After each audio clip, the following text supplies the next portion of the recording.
Hello everyone, this is Defense Politics Asia, and this is the summary or sitrep for the Russo-Ukraine war for the day of 2024, 5th of October.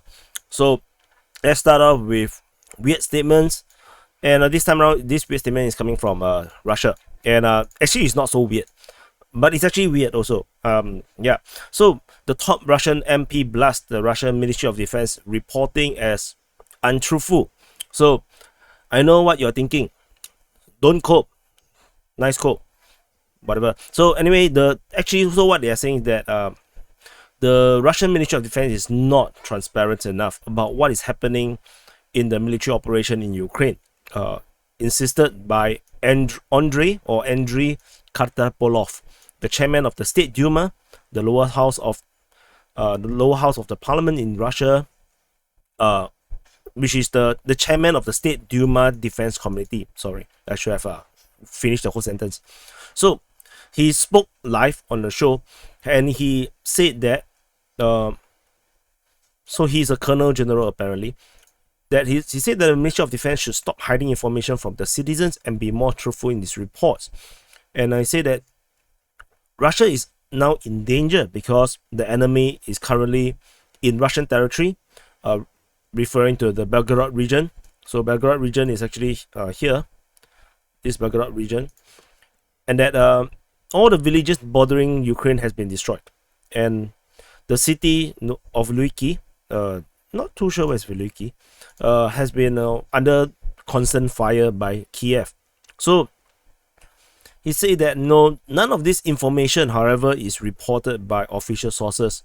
And people have to learn this through, Telegram channels and military correspondence or from governors. So he said that the Russian people are not stupid, and they should be allowed to learn about the truth. So currently they are not allowed to learn even a portion of the truth.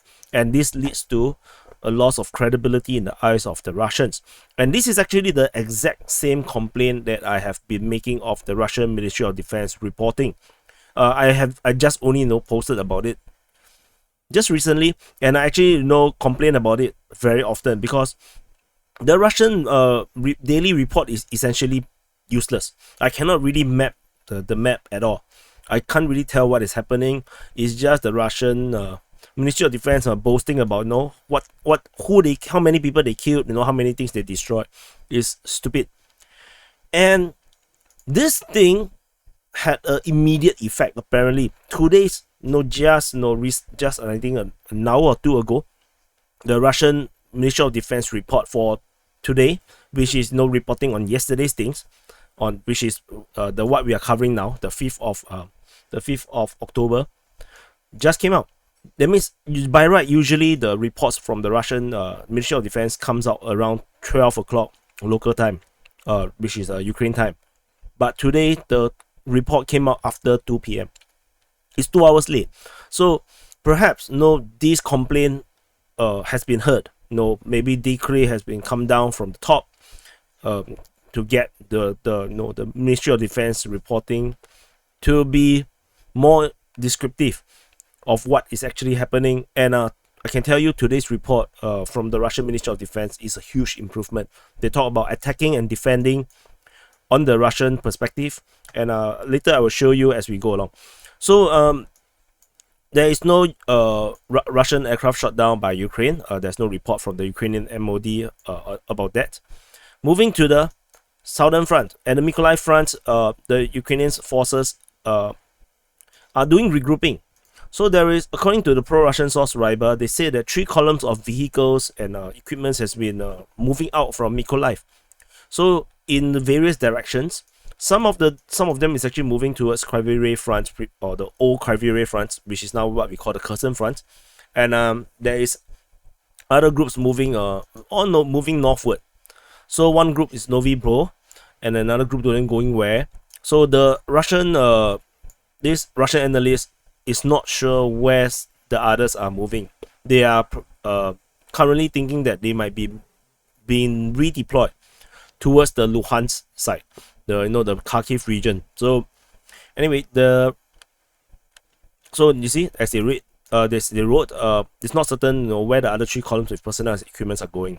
So, but there is intel on the ground for them to actually know this kind of information. The Ukrainians also is reported to have gathered forces over at Porotsky region, and there is fighting reported at Ternovi Poli. It's reported, they attempted with 2 tanks and several strike armored vehicles. However, the offense did not capture the ground. And then in today morning, they gave it another try again. They are fighting at Ternovi Poli as well. So currently still ongoing, the fight.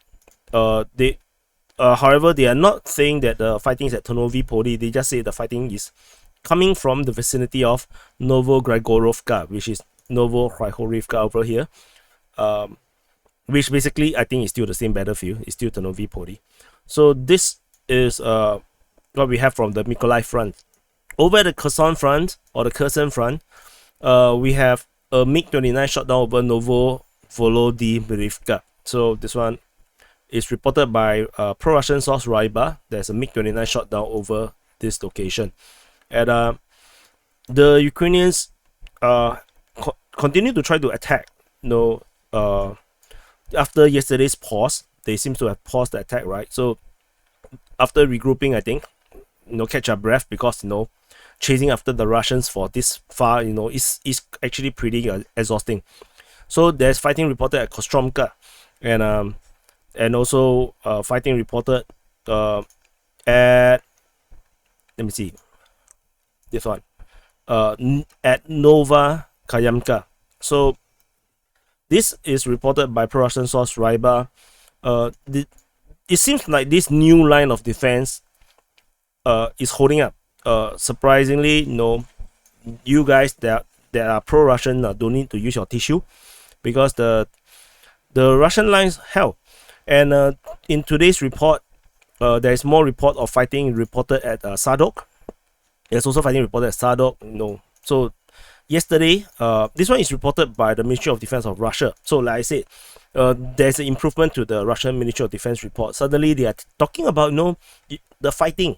Previously, they don't even talk about the fighting at all.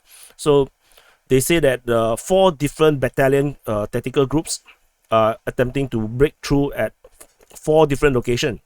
So they say towards Duchany, but Duchany is actually captured. So I believe they actually typoed. It should be Milove, and Sukhanove, Sadok, and Brukinskoye or Brukinsky. So these are the 4 locations currently being attacked. Based on the Russian Ministry of Defense. Attack yesterday. This attack actually failed. The attack actually involved over 100 Ukrainian troops, actually 4 battalion troops. So 100 Ukrainian troops were killed, reportedly. 6 tanks, 8 armored vehicles, 9 motor vehicles. You can take this with a pinch of salt.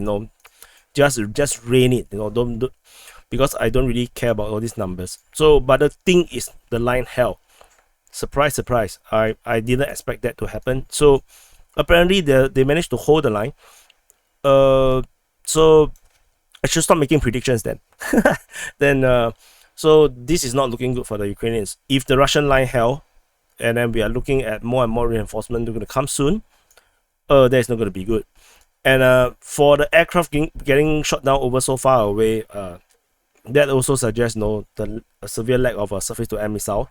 And however, there is reinforcement reported at Belohirka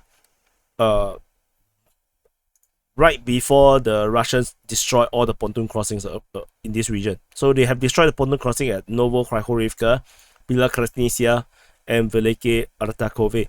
So there is no pontoon crossings left, I think, as far as I can tell. There should be one more at Andrivka or Lozove region, perhaps, and or they can repair the bridge at Davydiv Bridge. So this is the situation now at the Kherson front, where the Kherson offensive is still ongoing. And also, there is this dispute about Petikaki being captured.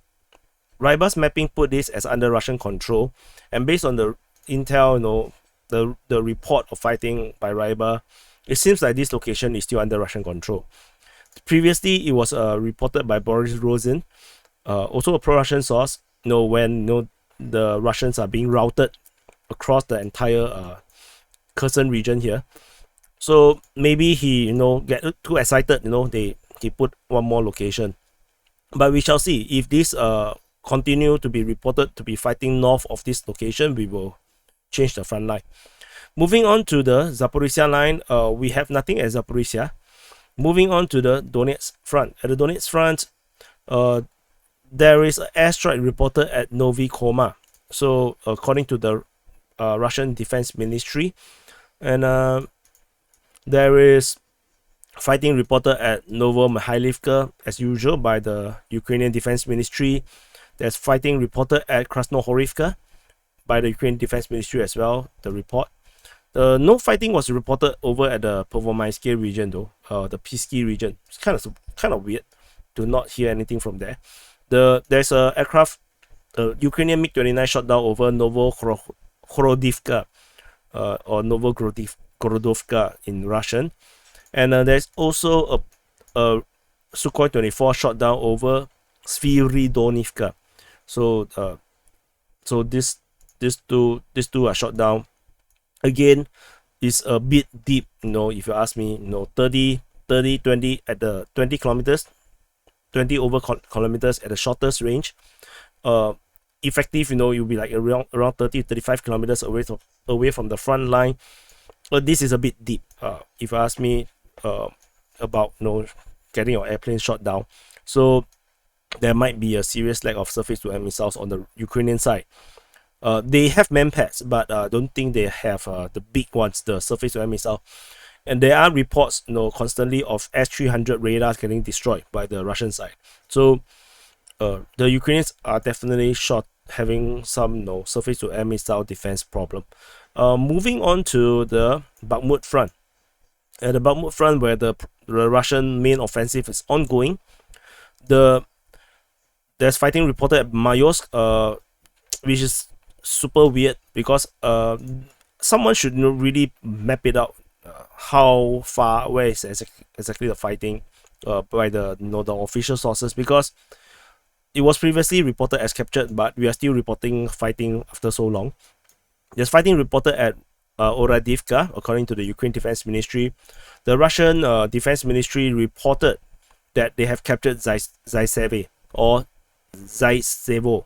So they say that many people died. So they've captured another settlement. This is not easy to capture because this entire front line is so entrenched.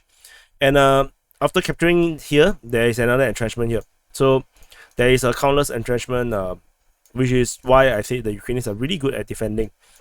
Reinforcement is reported at Opaine, according to the pro-Russian source Ryber.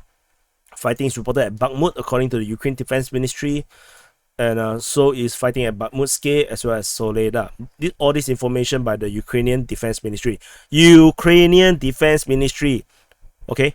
Ukrainian Defense Ministry. Don't go to comment that. Why you believe the Russian Defense Ministry? Nice quote. Going over to the Sivas front. Again, we have report of fighting at Vimka. I have really no idea. I really wish to know where is the front line for this one. How do you fight at Vimka? So and that's all from the Sivas front. Over to the Crimea front. At the Crimea front, the Ukrainians are reinforced at Liman. So there is some civilian drones converted to be able to drop grenades, delivered to Liman, and then there's foreign mercenaries, reportedly Arabs. That means among the mercenaries there are Arabs within this group arriving at the city of Liman. There's a reinforcement, or rather a gathering of forces at Torske. So reportedly up to 200 mobilized troops were there. So they are preparing for an offensive on Crimea. Interestingly, there is a counter-offensive by the Russian side.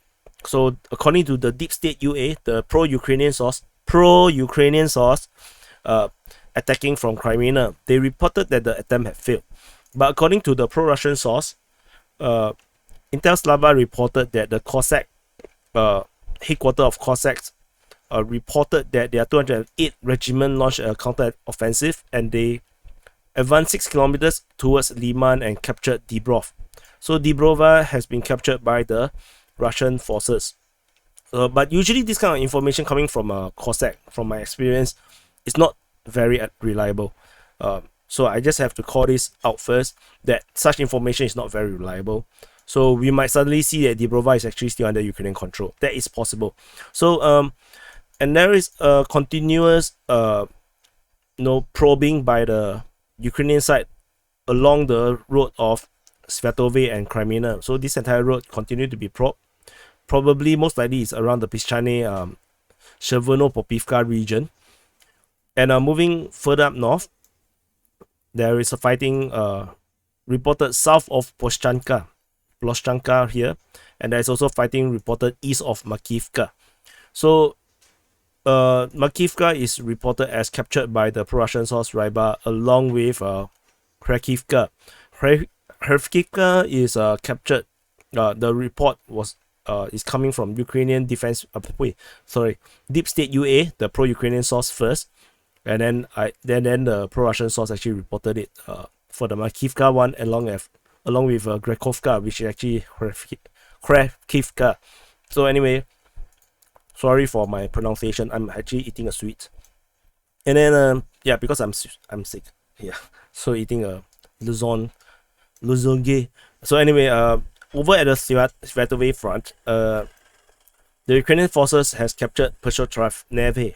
How we know is because the pro-Russian source Ryba reported that the Ukrainians are concentrating a huge force. They said that this force is large, with a lot of equipment, including the Caesar artillery, and a bulk of the equipment is actually new armored vehicles from the Western and Turkish production. So we should be expecting a massive push towards Ryhorodka and Svatove with this massive force. Currently, they are already advancing on Ryhorodka, but they say there is Russian forces regrouping over there. So not sure if this position will be defended. They say it's advancing, but not exactly sure if they are actually fighting yet, because it's not exactly that far away to advance from. And interestingly, again, the Russian Ministry of Defense reported that there is the Ukrainians failed their offensive towards Pershotravnevoye. So kind of weird, because Ryba already said that the Ukrainians are gathering a lot of force there, but the Russian Ministry of Defense say that the Ukrainian attempt to capture this location has failed. So maybe the Russian Ministry of Defense deliberately slow down the information. Maybe this information is from the day before yesterday. So because all this information is reporting on the 5th of October from yesterday. So because this is the summary for yesterday, just in case you are still not aware of, you can read here, So yeah, we shall see. But I'm quite sure, but I didn't really pull the front line back to Pershotravnevoye, because I don't think the Russian Ministry of Defense is correct in this sense. Similarly, to the one at the Kherson region where they talk about the Duchany, I don't think that is correct as well. I think that is also wrong. So moving on to the Oskil front. So at the Oskil front, the Ukrainian forces has relaunched their offensive over at this area. There's fighting reported at Terezanka, and this is actually as per today's latest information, as of 12 noon local time, they are currently attacking Terezanka. Reinforcement was reported yesterday at Vurishne or Vurishnoye. So there are several tanks being transferred there, which means which probably is participating in this offensive currently, this attack right now at Terezanka. And there's fighting reported towards Vilshana. This initial attack has failed. So, and then the Ukrainians tried again, and this time around they do a pincer. So they go from Horobivka down towards Vyshana, as well as from Sinkivka towards Vyshana. So it's a pincer attack. So previously they probably went for a frontal, and it did not work. So the Russians are determined to hold this position, it seems. Oh, there's another Prussian trend over here. Is this the same one? Yeah, I think this one is referring to the one on top. Okay, so there's no dispute then. Yeah. Then this information is not important. Yeah, same location.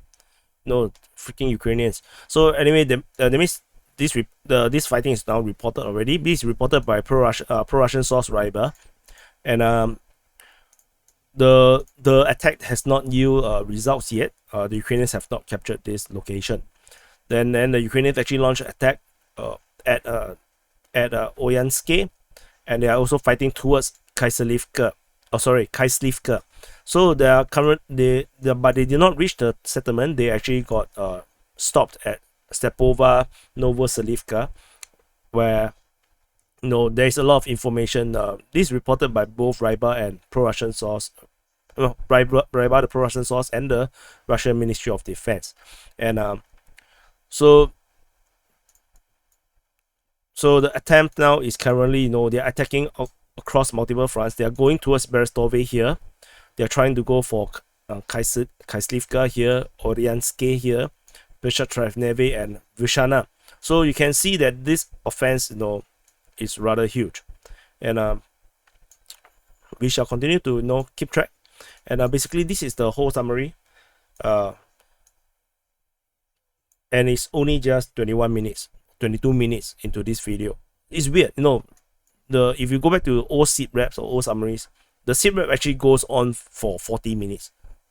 And that's the norm. 40 minutes sit rep is the norm. Maybe, without the Kharkiv front and without the northern front, really makes a huge difference. Such is the times. And anyway, this is the summary for the day of 224, 5th of October. And I'll probably do a quick update with the arrows update. I'm not sure which front to cover, man. There's quite a few things happening. So anyway, I will think about it. But I'm glad that the Russian Ministry of Defense report seems to have improved. Or could it be just a one-day thing? Let's see. So if you are able to provide us with more information, then we can get better information about the situation on the ground. So anyway, thank you for watching, and I'll see you in the next update.